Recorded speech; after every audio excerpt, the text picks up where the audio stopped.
Hi guys, my name is David and welcome back to my channel. So for this video I am going to be reviewing another book by John Saul. He is a vintage horror writer, although I suppose his stuff could be thought about as thrillers, but I think it's more appropriate to kind of combine the two genres into one. That's probably the best way of describing his work, I guess. So the first book that I read by John Saul was Guardian, and I had no rhyme or reason to pick that book up for that book to be my first. It just happened to be the first one I picked up by him, or physically picked up by him. And I was super impressed by that book, and I couldn't wait to get into more of his work. So one of my friends called Kathy, she doesn't have a she technically has a channel, but she's not going to upload any videos. Trust me, I've tried. But she recommended this book to me, and I thought, why not? I was in kind of a reading slump, and I wanted to pick up something that was, well, something that I knew that I was going to enjoy, and something that I was going to like reading and picking up. So that was Nathaniel, obviously by John Saul. I am going to try to make this video as short as I possibly can for three reasons, mostly. One, it's hot. Two, I'm pretty sure there's a fly in my room somewhere. And three, I am planning to read a book about Christianity, and I suppose kind of a 0.5.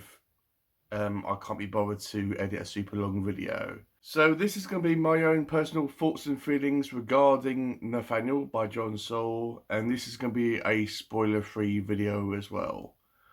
Now I think about it, I don't think I could spoil this book even if my life depended on it, so have no worries about that. So Nathaniel is about a mother and a son called Janet and Michael. They have recently discovered that Michael's father, Mark, has gone back to his hometown, which is like farmland in the middle of nowhere, and something tragic has happened to him. He has died. It's not really clear at first whether it's an accident or whether he was killed. So they go off to this farm, which happens to be owned by Mark's parents. Now, when they go out to this farm, it's very mysterious. It really is. This whole book is very mysterious and very cryptic, but I'll get more to that later. So the relationship between Janet and Michael is a very loving and nurturing relationship, but Michael is having all of these visions and encounters. He has this strange connection to a barn that's in a neighboring farm that's owned by a hermit old man who doesn't like anyone. The whole community is very tight and they always support each other. And Michael was having this kind of visions about this boy called Nathaniel, and he doesn't know how to process it at first. He doesn't know who Nathaniel is, so he's kind of dealing with that. And he also has this feeling that his father's death was more than what it first appears to actually be.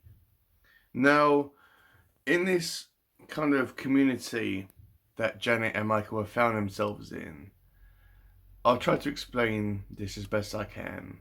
Whenever a young lady is having a baby, when she's giving birth, the baby, even though it is alive within the mother herself and inside the womb, when it is delivered and when it arrives, it is pronounced dead. But have no concerns that no one does anything to hurt these babies. They just when they're born, they are born dead. And this happens all of the time. In fact, several of the women in this community are petrified about when they are pregnant and what will happen to their infants when they are born.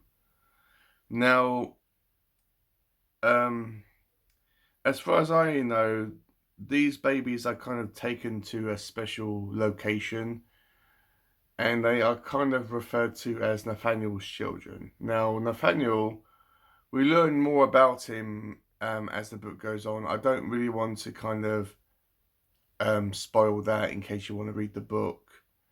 We find out about his past and what happened to his mother, and there's kind of a urban legend going around with Nathaniel's mother about how she's always walking around this field looking for her children.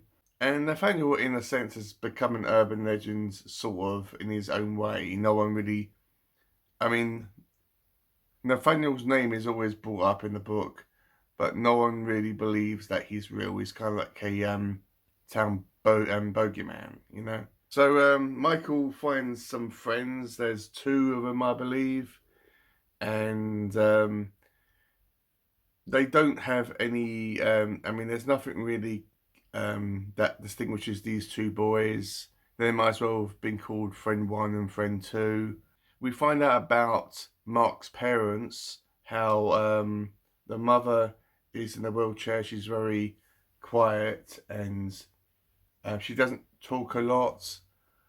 We are given the impression that she has all these secrets and burdens that have been put onto her. And Mark's father is very set in his ways. He's a kind of a old school thinking man, I guess is the best way to put it. He believes that children should respect their elders, and he does believe in beatings. So that's kind of a trigger warning for you if you don't like that aspect, or if that may trigger you. It doesn't go super in depth with that. It does beat Michael on a couple of occasions. It doesn't go super in depth, but that's in the book. So as this story progresses, Michael is, I wouldn't say he's becoming more and more insane and more unhinged, but he kind of wants to know what happened to Nathaniel, and he wants to uncover what's happening to these children. Janet herself, being the responsible parent that she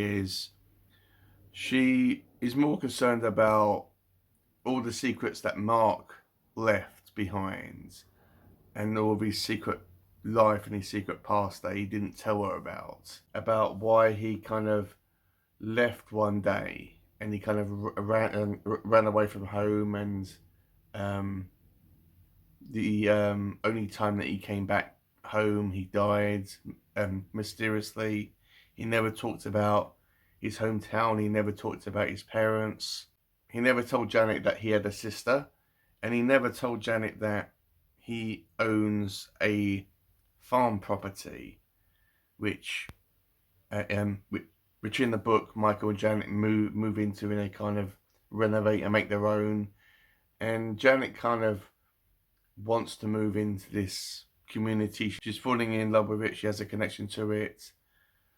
But people are kind of warning her that the town is somewhat cursed, and that if you stay, you will regret it with what's happening to these newborn babies.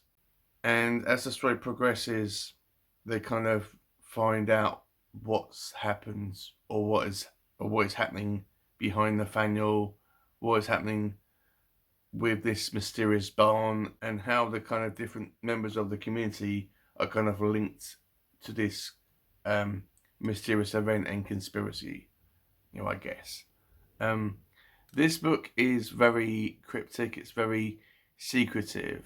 There is loads of scenes in the book where people are kind of talking, and they are keeping secrets from you as the reader as well as the characters in the book. Yes, they do talk about their um, their feelings about what's happened in the past, but it's not fully explained. It's kind of like stepping into a group when they're in the middle of a conversation and you miss the beginning part, and there's never really like no one really explains anything in black and white terms, in simple terms about what's going on and what's happening. There is a kind of debate in the book with the characters, what's happening with the babies, if they are truly born dead, or whether something very evil is happening to the babies as soon as they're born. You kind of fill in the blanks with that, and there is a kind of a divide with what Nathaniel is. Is he a spirit? Is he a spectre? Or is he a real life person with supernatural powers?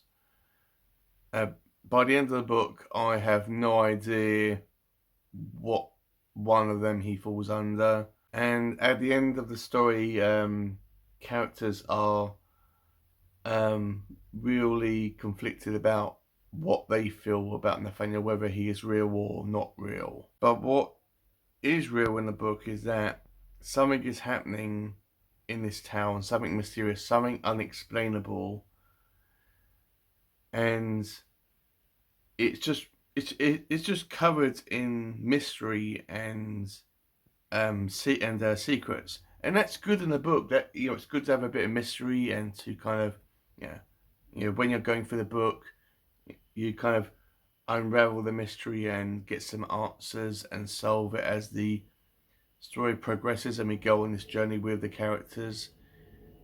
I feel we didn't really get that with this book, or at least I didn't. It was saturated in mystery and secrets throughout the book.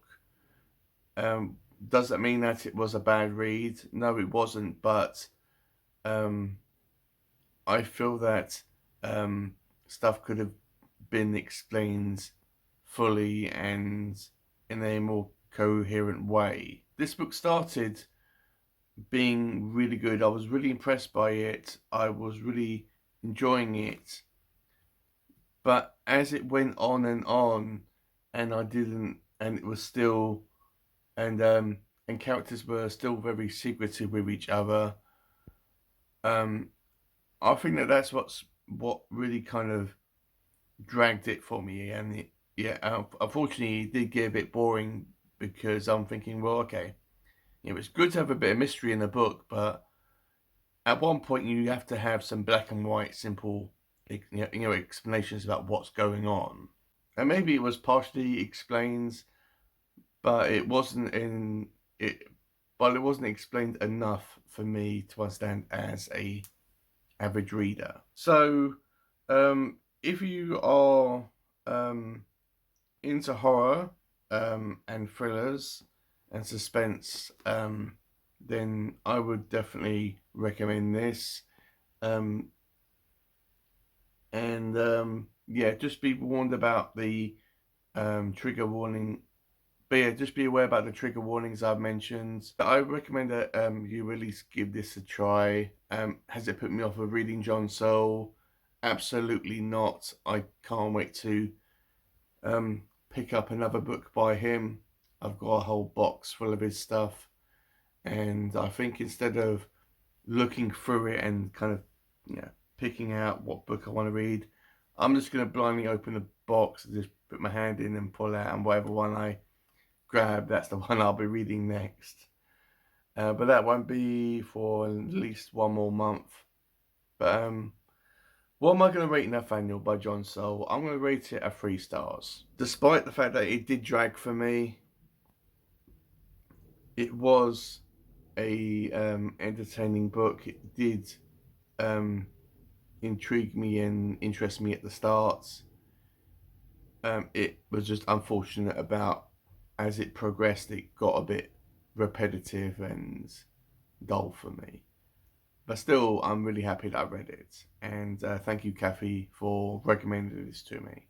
So that's my review for Nathaniel by John Saul. Have you read this book? What did you think about it? Have you got any other recommendations by John Saul? Who actually knows if you guys recommend a book by John that I have got? Who actually knows? Maybe I'll make that one the next read for me. So yeah, thank you for watching this video. It really means a lot to me. It really does. Whenever I make these videos and sit down and record them, and when I edit them and do the thumbnail and upload it to YouTube, I never really know about how well it's going to be received. But for my past few videos, they have been doing really well. Obviously, that's not why I do this. I do it because I enjoy it and I talk about books, um, and it's just something I really enjoy doing. But it's really good that but it's really nice when I get views and likes for it. It makes me feel that okay, this is worthwhile doing. But again, that's not why I do it, but it's nice, you know. Anyway, I'm rambling on. This video's gone on for about 19 minutes now. Uh, so I better stop it off here, otherwise I'll just be rambling on and on and on, just like Faceless book reviews does. So yeah, thank you for watching, and I'll see you in my next one.